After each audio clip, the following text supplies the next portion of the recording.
And speaking of Kenosha, Wisconsin, gunfire erupting there for a third straight night of protests over the shooting of Jacob Blake. We are told that 2 people were killed when a teen opened fire in the middle of the street using a semi-automatic rifle. And tonight, officers in Illinois have arrested an 18-year-old in connection with that shooting. The protests over Blake's shooting have spread to Atlanta. At least 8 people were arrested in Atlanta last night during protests in Woodruff Park. Some of the protesters damaged a nearby police precinct. Now Governor Kemp preparing to possibly bring back the National Guard if things continue to get violent. CBS 46's Haley Mason is live at Zone 5, the precinct there where cleanup was underway today. Haley.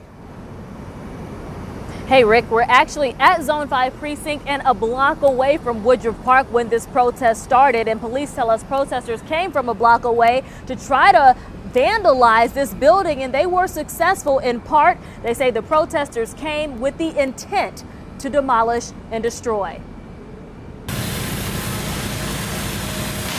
This morning, cleaning crews pressure washed the word demolition from the side of the Zone 5 police precinct in downtown Atlanta. A window now boarded up after protesters knocked it out. Police say a young group of protesters showed up to Woodruff Park Tuesday night with plans for destruction. This never was peaceful, and it's obvious it wasn't intended to be peaceful. Deputy Chief Celeste Murphy says when police arrived, they were met with immediate resistance. The organizer was not welcoming at all, and we were immediately we realized that their intentions were to be destructive. The protest was promoted as an effort to support Jacob Blake, the man in Wisconsin who was shot several times in the back by police. But shortly after it started and officers arrived, they were targeted with fireworks and frozen water bottles and rocks. One officer was sprayed with mace. Immediately we tried to search for who was the leader of the group. This never was peaceful, and it's obvious it wasn't intended to be peaceful. Earlier this week, Governor Brian Kemp renewed his executive order through September 21st that allows him to call in the Georgia National Guard to subdue riots. Troops can also make arrests and apprehend people. It's a collaborative effort with all of the agencies in this area, and we welcome the help, and I think we work well together. And that's why we were able to come to a quick resolution of the destruction last night.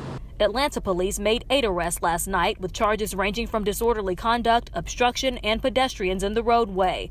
No officers were seriously injured. Thankfully, we were able to immediately get the situation under control. And I reached out to the group that's been promoting this protest, a group called the Radical ATL Art Collective. I tried to just get in contact with the organizer, but no one responded from that group. And so we don't know what their thoughts are on the police's message here, but we do know they have announced another rally, this time for Rayshard Brooks in support of a peace center this weekend. No word from the governor on if he plans to send troops if things get violent again, when or if that may happen. Reporting live downtown, Haley Mason, CBS 46 News.